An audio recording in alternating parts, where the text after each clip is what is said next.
For this part of the conference, we're going to talk about the implementation of two different types of rehab gyms on the inpatient rehab unit and then on the outpatient setting. So far throughout this conference, you guys have learned a lot about the trajectory of care throughout rehabilitation from the acute care setting to the inpatient rehab and then the outpatient setting. And briefly yesterday, Dr. Behuth and Dr. Krakauer spoke on the importance of gaming technology and really how it enables us to hone in on the principles of neuroplasticity, especially salience. Is this intervention important for our patients? And then also on the intensity and repetition. We also spoke briefly yesterday about time on task and the potential for gaming technology to really help us improve time on task during our rehabilitation stays. So for this part, I'll be speaking to you on the inpatient rehabilitation setting. So as we know, patients will transfer right from acute care to the inpatient rehabilitation unit, where they receive 3 hours of therapy a day, split between PTs, OTs, and speech therapists. So our hospital has access to gaming technology. We have this throughout the hospital, but what we didn't have was access to it on our inpatient rehab unit. So for those of you who aren't familiar, gaming technology is a bucket term for a lot of really awesome interventions. It can be virtual reality, it can be robotics, it can be immersive computer person, full room setups, which is what we're going to talk about more today. We know through the literature that gaming technology has functional gains, positive impacts on patients in both the research and the clinical setting. And it's been studied for patients who have a variety of health conditions, including stroke. So one of the things for today's talk, I'm not going to go into each individual type of technology, but I really want you guys to know that it's important to think about where your patient is in the trajectory of their care. So if you're creating this inpatient gaming technology room, you want to have different types of technology that can meet them where they are in each level of care. Somebody might be a little lower level functioning, able to focus on one limb, one aspect, one set of commands, and then another patient might be closer to discharge, and you're really focusing on this more open environment, getting multi-step commands, dual tasking. So you want to have items in your gaming room for all of those things. So despite these positive outcomes that we know, as I mentioned, the gaming technology room was not established on our inpatient rehabilitation unit. So thanks to SKSI, we were able to evaluate this implementation of a gaming room on our inpatient rehab at downtown Hopkins. So what did that look like? So we wanted to assess the percentage and the type of patients who use the gaming technology. We wanted to look at the type and frequency of the gaming technology interventions that they're being used.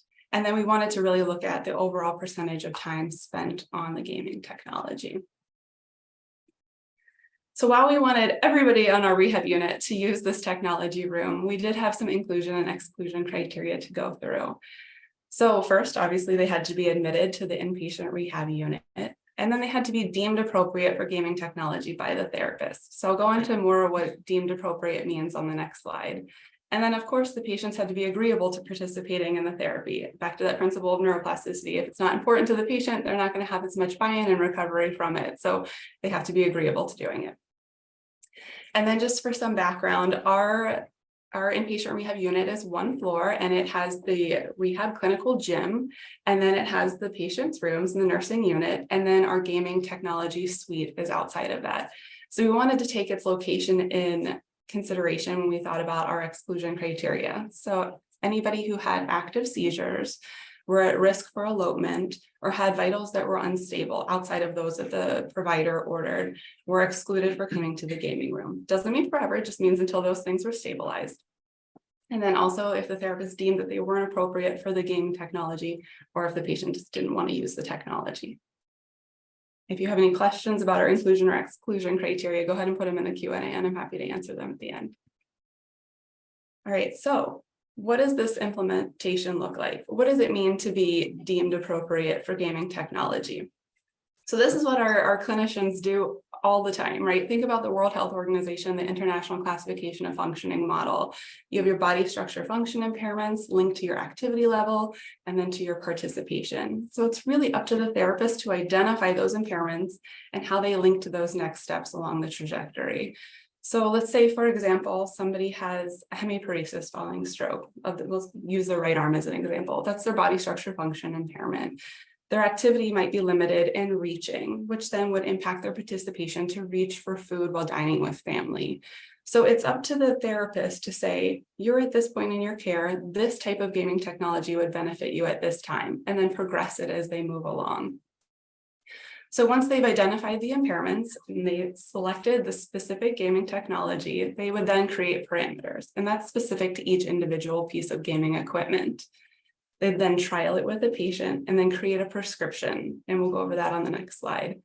Once this prescription is created, they then review it with the rehabilitation technicians or other rehabilitation staff so that they can continue this intervention going with the patient with different colleagues. So the gaming prescription, this includes the gaming device, which one they're going to use because we do have many devices in the room. The type of gaming play position, are they sitting? Are they standing? Do they have arm support, trunk support? What position do you want the patient to be participating in? Any precautions they may have, are they non-weight bearing? Anything that you want the techs and the therapist to be aware of. And then what game you selected and the individual parameters, the frequency, the type, the intensity, and the type. So once the therapist reviews those parameters in the prescription with the technician or other therapist, the therapist or the technician will initiate a ticket to game. So we call it this because they're going to the gaming room, making it fun, right? So the ticket to game includes the patient vitals. Once the vitals are established and within parameters and we're safe, as you go down, they're going to log in the time that they go into the gaming room, the type of device that they're on, the minutes that they're on the gaming device, and then the time that they stopped or left the gaming room. So why would somebody leave the gaming room, right? One is it's successful. They went through the prescription as prescribed by the therapist, and they were able to fully complete the whole task without any issue. And that after that, they would return to their room, and then they would revisit the protocol with the therapist the next day and either advance it or leave it as is. Another reason to leave the gaming room might be that the task was terminated. And this can happen if, say, the patient needs to use the restroom, family members come to visit and the patient wants to go and visit, or they're just really tired. And we know working with patients that all of these things can come up, right? And a third reason why the game could be terminated is if there was an unplanned event. So an unplanned event could be something like new onset of pain, a line dislodgement, a fall, some other event that may be medically unstable.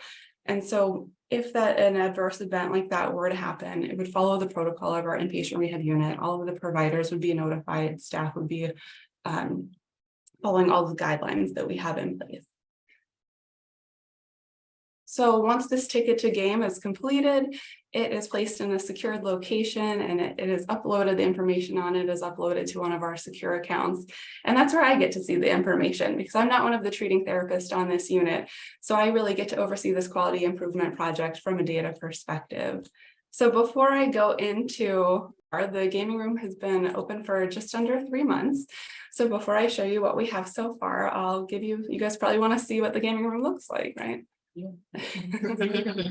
So here's a picture of one side of the gaming room. You can see 3 different types of equipment. The windows are drawn because it makes this immersive experience, which I'm going to play a few videos for you. This first one, you can see our therapist, she's demonstrating it for us. The room feels nice and underwater. It feels like you're really in this game with them. She's squatting and controlling this octopus. So you can see that in this one here, we've got a little audio. You can see the hand is controlling the dolphin. This helps with depth perception as well. It has that superior inferior rostral caudal planes.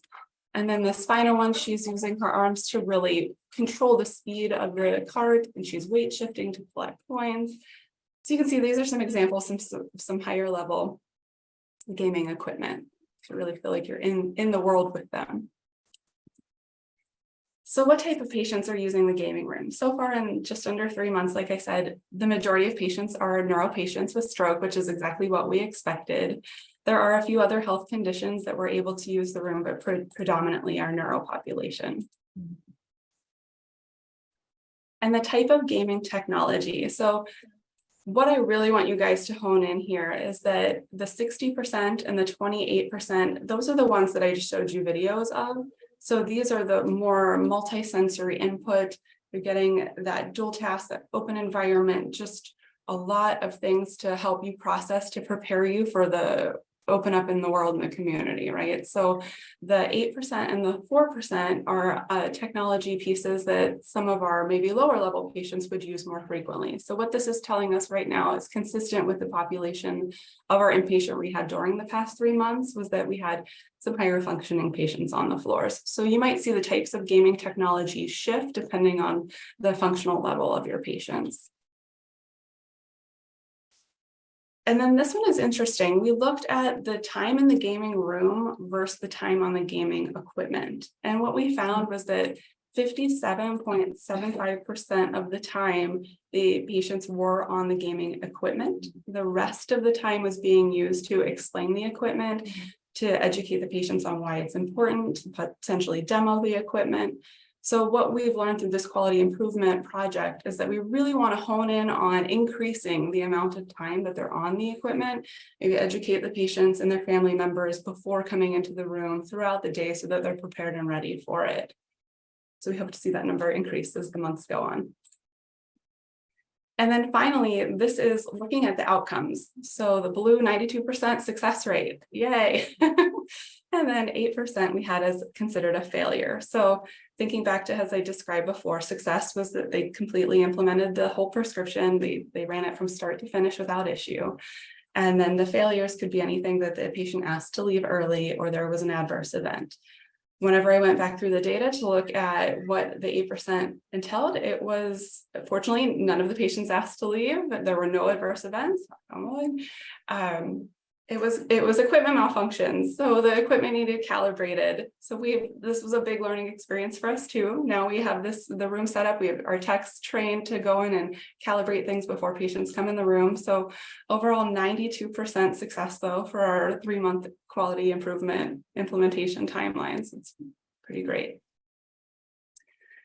So in summary, we had successful implementation of the gaming room, and predominantly for our neurologic patient population, especially strokes, and it was favorable for staff and patients.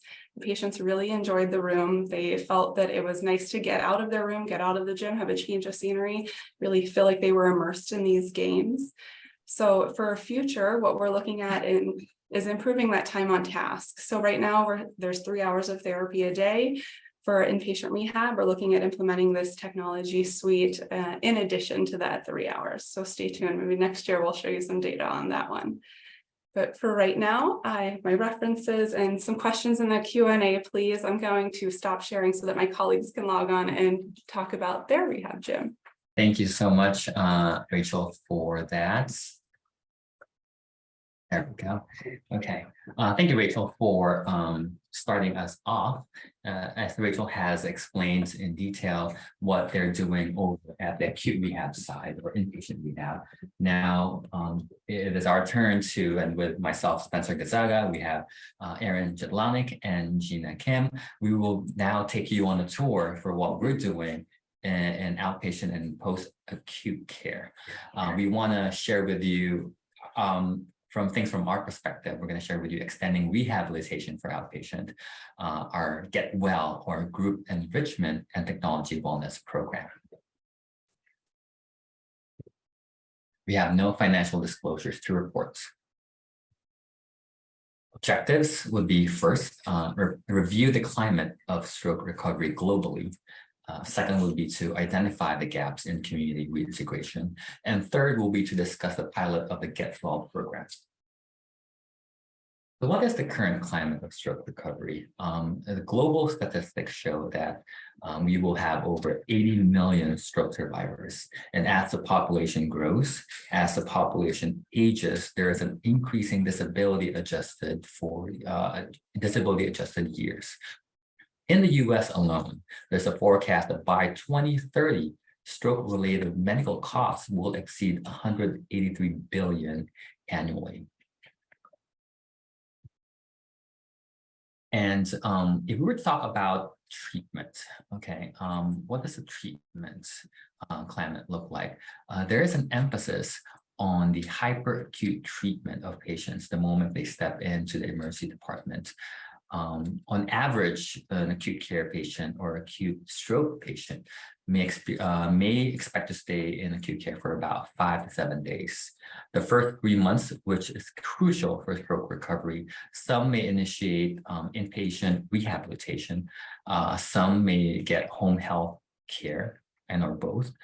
Some start their outpatient therapy experience. And looking beyond 3 months, 6 months moving forward, there is still ongoing impairments that we still see. Now, what does life after discharge look like? Now, 25% are readmitted within 90 days. And unfortunately, I can share with you several occasions where we've had to escort our patients and outpatients to the emergency department because of uncontrolled blood sugar and or uncontrolled blood pressure. 73% fall within 6 months.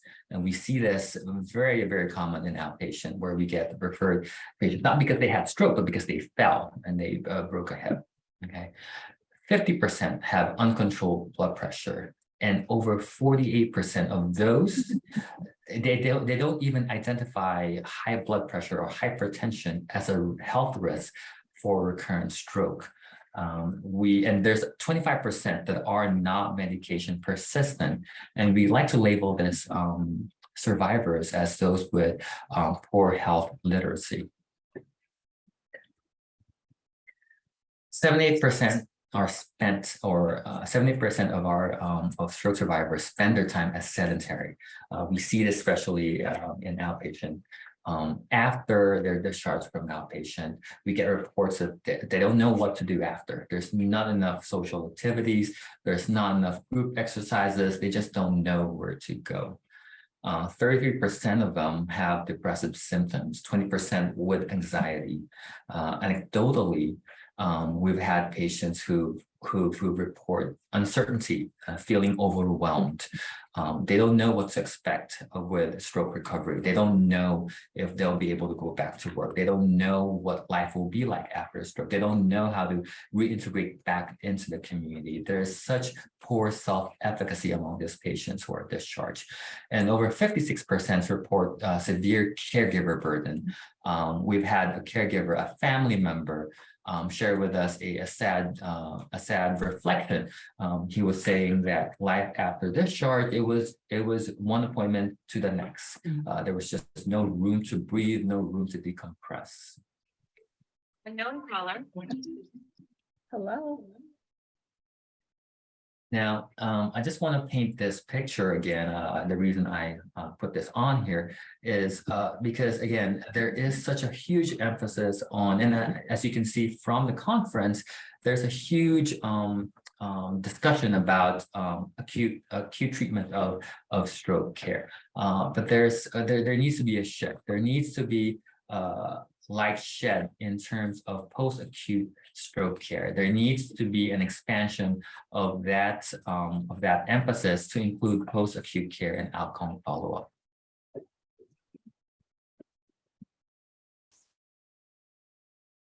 So as Spencer mentioned, issues of self-efficacy and health literacy are two factors or gaps to successful community reintegration for this population. As our clinic is located in the inner city of Baltimore, there is an increased frequency of such hardships which impact the optimization for quality of life following treatment. We piloted a program to address these barriers following discharge from outpatient therapies. The barriers we hope to address specifically were poor self-efficacy, which can be perpetuated by changes in a patient's psycho-emotional state, and reduced access to task-specific movement and meaningful activities. We address poor health literacy as well for managing variables such as hypertension, diabetes, and familiarizing themselves with how to be proactive with their own care. By addressing these variables, we hope to also influence other barriers, including medical instabilities, including poorly managed blood pressure and diabetes, or reduced cardiovascular capacity, reduced family or social support by involving caregivers throughout this wellness program. And also impacting the cost of care by including limited insurance benefits and reducing the potential for rehospitalization by helping to prevent other medical complications. So with consideration of these within the scope of the International Classification of Functioning model of care, often the acute levels of a patient's care primarily address a patient's bodily functions and structure, while increasing activity is often a focus of outpatient treatment. Through our piloted program, we had the opportunity to impact patients within their participation levels through increasing activity and socialization. We met patients fluidly within this model as we considered where they envisioned where they want to be within their lives. So as Spencer mentioned, the name of this program is the Group Enrichment, Treatment, and Wellness Program, or the Get Well program. Our overall vision for this program is a community of stroke survivors who are thriving, connected, and supported, and who inspire one another to achieve their goals and embrace life after stroke. Our mission is to accomplish this vision. We strive to bridge the gap to community reintegration. We envision a program that embodies the principles of occupational justice by providing stroke survivors with access to cutting-edge rehabilitation technology, socially engaging opportunities, and group activities that promote physical mobility, autonomy, and engagement in meaningful activities. This group was guided by therapists and driven by patients to build a community of survivors who are thriving. Our goal of this pilot was to trial a group program focusing on the safety and feasibility for future implementation. During this group, we provided self-efficacy, health literacy, and social support for both stroke survivors and their caregivers. So this is a diagram that was created to basically represent a patient's progression through their recovery journey. When we first meet and evaluate a patient in the outpatient setting, often their basic daily independence has been significantly compromised by stroke. These patients are appropriate for, or may be appropriate for, a high frequency of treatment, meaning 3 to 5 days a week, in an effort to maximize neuroplastic changes through the principles of high dosage training, as well as task-specific and goal-oriented practice. This higher level of dependence and a need for high frequency of treatment are represented on the left side of the triangles here in this diagram. As a patient progresses through a treatment program, they are able to reduce their frequency of treatment, thus equipping a patient with the tools to improve their habits in health, well-being, self-care, and return to life. The pilot of the Get Well program will meet patients later in this continuum of care, represented in the top right corner of this diagram. By this point in a patient's recovery, they have worked through outpatient rehab and are hopefully participating more independently in their ADLs. The intention of the Get Well program is to bridge research with clinical practice through the use of innovative technology and promote wellness along this continuum of care, thus increasing a patient's autonomy and self-efficacy as their intensity of treatments titrate down. Thank you. Very good. So as you could imagine from this slide here, it's basically a handoff of a baton that is being held by a therapist and being passed on to the patient and family. Sometimes we see that there might be still a lot of hesitancy and certain barriers that get in the way with generalization of skills. So we wanted to introduce our pilot program and how we even began with patient selection. Here we have listed the inclusionary criteria. We wanted to start with patients who had discharged from the SKSI multidisciplinary outpatient therapy program. We wanted to make sure that they were medically stable and appropriate so that they could participate fully without worrying about their physical abilities, their tolerance, or any concerns with elevated or lowered blood pressure and blood glucose levels. We wanted to make sure that there were available caregiver and family support. We did meet upstairs in the hospital building, so there was a need to get from the car to the building, up a ramp into an elevator system, and then through a maze to get even into the treatment space. So knowing that it was a group intervention, we weren't able to provide one-on-one transportation service. So it was nice to have caregiver support there physically during the group sessions, but also really to hear and listen and learn, and then take that home as well. We also wanted to make sure that participants would be 18 years or older. The one and only exclusionary criteria that we did include was to make sure that patients who participated were able to intentionally participate in group treatment. So in the pilot program, we started with 3 stroke survivors, 3 individuals who meant a great deal to us. And really what we wanted to do is we wanted to make sure both or all 3 disciplines were available to experience the pilot. So Spencer, Erin, and myself were available for each session, or at least most of the session as able. But we realized that there's room to adjust the ratio for therapist to patient based on level of independence. And we'll get into that a little bit more later on in the presentation. For dosing, we just decided to have a 1-hour session 2 times per week. And again, the location of the treatment space was in a large gym upstairs in the hospital where we had a lot more space, bigger tables, and we had access to rehab technology. So in the Get Well program, we had a history of working with these individuals and we knew them very well. So with them, being so special in our hearts, Spencer, Erin, and I were able to create a list of activities that we thought would be mutually beneficial while sparking meaningful engagement for participants. So we made an attempt to identify common impairments, functional goals, and strengths that we thought would be applicable to all 3. All individuals presented with upper extremity weakness and functional mobility skills that they wanted to target. There were cognitive and emotional skills that we thought we could help elevate and promote self-efficacy and health literacy. We wanted to promote functional independence with them.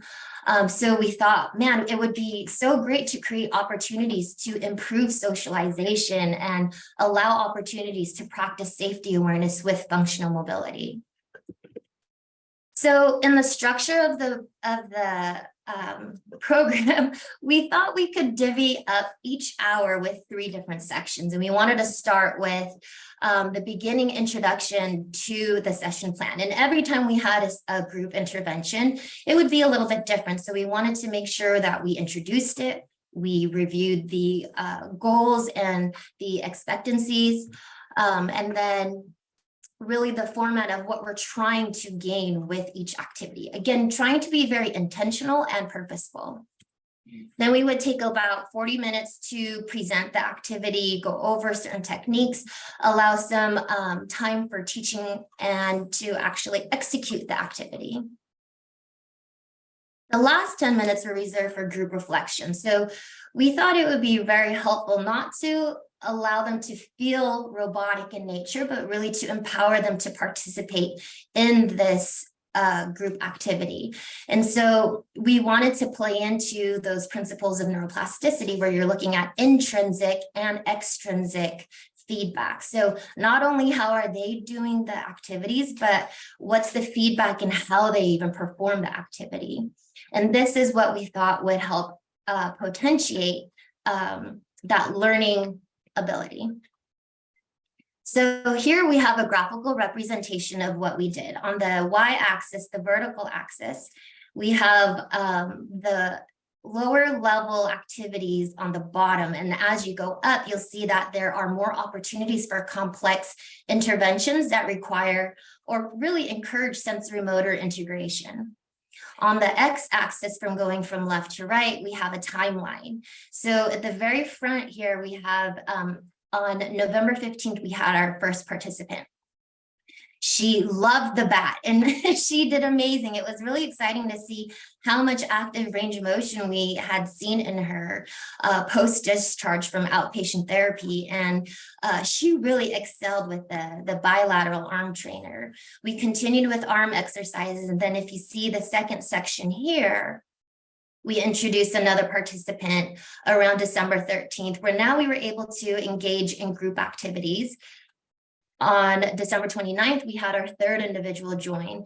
And so even though we kept consistent with the baseline lower level motor-based activities, we were now able to allow more opportunities where we have blending, where we could take those motor-based functions and blend them into other group-based interventions, and while allowing socialization. So it being our pilot program, we had a total of 16 sessions, and at times there are participants who missed certain sessions, but this is what we were able to capture in our timeline. This is an example of some of the activities we did, because I'm not quite sure if everybody really understood all the different activities. But here, these would be considered more of the top tier activities where we allowed more social interactions, motor skill development, memory, cognition. So over here on the left, we have social bingo. We had participants choose a crumpled up piece of paper from a bag, and they revealed a certain question. So all participants had to scan the bingo card to find where that space was relative to their own individual card. Then we would use their affected extremity and help provide assistance in navigating that forward reach over tabletop to really look at how they're integrating all the skills that we learned in outpatient therapy to, again, help with that generalization. We might help with socialization by going down and across the table to invite others to speak about their personal experiences in answering these questions. On the right-hand side, we have Erin leading the way here in a line dancing sequence where we were able to work on basic step patterns and turns and rotations that really not only emphasized what we were trying to do in outpatient therapy with understanding sensory motor integration, but it allowed opportunities for laughter and fun. It was definitely challenging, but it was great to see certain individuals push themselves to go just a little bit further. Thank you, Gina. I'd like to start this section on reflections with a quote that one of our participants made. She said about this program, "If I keep doing this, I'll be straight." And that just speaks to how the program has positively impacted her self-efficacy, her belief that she can do something.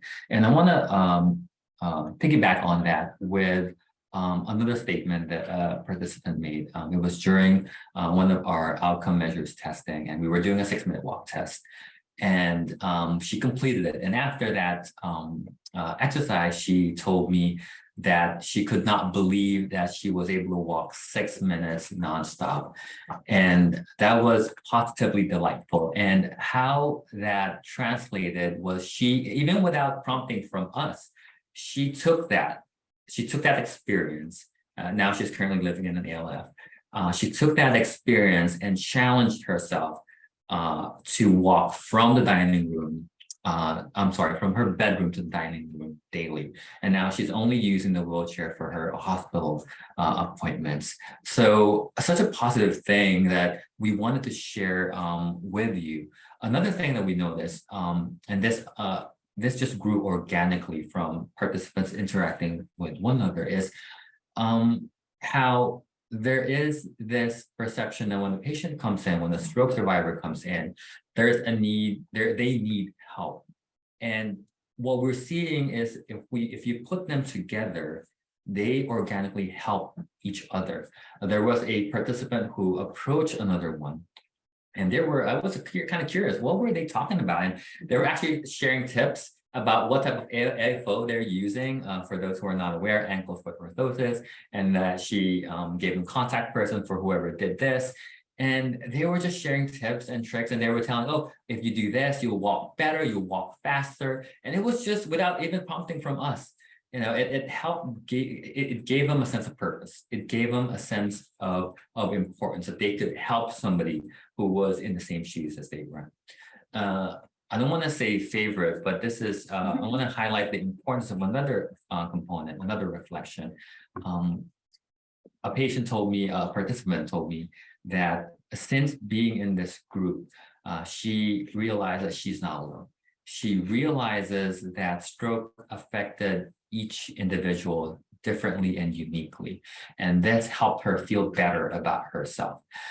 This gave her a sense of, I can do this and I'm not alone, and I have others who are in the same boat as I am, doing things together. So they're motivating each other, they're encouraging one another. I want to share with you our next slide. We have tried to capture outcome measures. We have tried to capture the changes that this program has made. This has been a big learning experience for us. We have used the promise self-efficacy to capture self-efficacy. We have used 6-minute walk, gait speed, 5 times sit to stand to capture function. We have realized that over the span of the program, we have we failed to account for variables that affected the validity of some of the tools that we have used. So moving forward, this is a reflection of what we're hoping to carry over during future initiatives, future projects.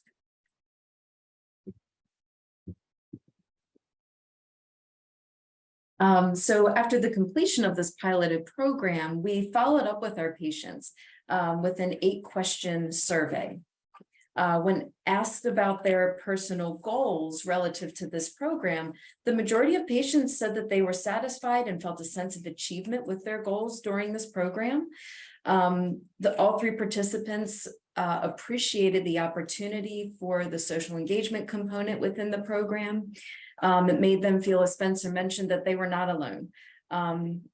It prompted and encouraged patients to talk and share experiences between each other, and created the insight that a stroke can impact people differently, but that they're not alone in this process. Most patients found the interventions to be moderately challenging, except for one that rated the group exercises of Tai Chi and the line dancing as harder due to the fact that they were just very new activities. Most patients participated the familiarity and the trust with the staff, the individualized approach to the program, and how they come together and encourage one another.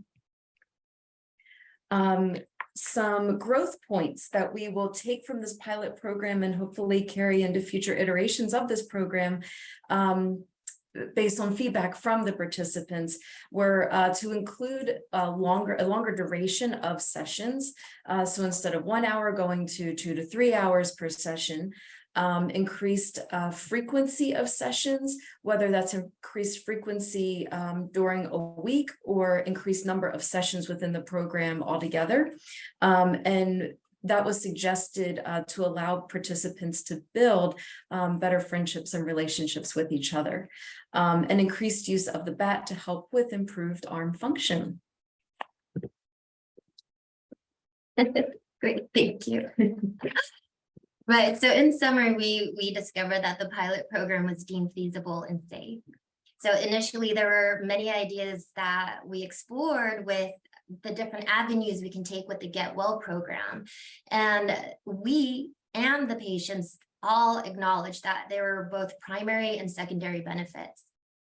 The primary benefits were definitely geared towards the focus of the group activities, but the secondary benefits were things that we didn't quite expect and really made such a deeper, more engaging experience where I felt like it allowed more of a colorful experience for all.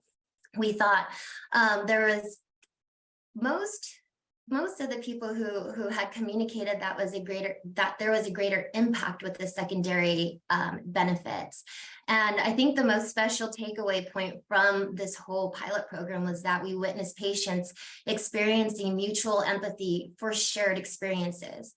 And I always thought as a therapist, we could only do so much to help guide and treat and empathize with patients, but that shared experience from somebody else can go so much further. Lastly, I just wanted to briefly review some of the next steps. So taking in the feedback from the patients' experiences and our learning experiences, we are looking to expand our services. So we will consider moving from a 1 hour twice a week schedule to 2 to 3 hours, 5 days a week. We're not quite sure if we're going to have it both in the mornings or in the afternoons based on our specific scheduling, but again, that's something that we can explore.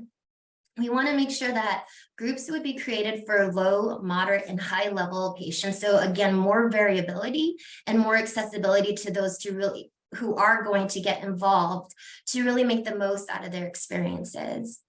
We have also included an additional staff member, Steve. We're so excited to work with him and looking at additional equipment that has been included on that treatment floor where we do have more access to rehab technology. So considering the breadth of group activities, we realized we could benefit from creating a routine, structured cycle of groups to promote consistency. And we hope to create more opportunities that would lead to additional pathways that would break down these barriers to care. So thank you so much for your time.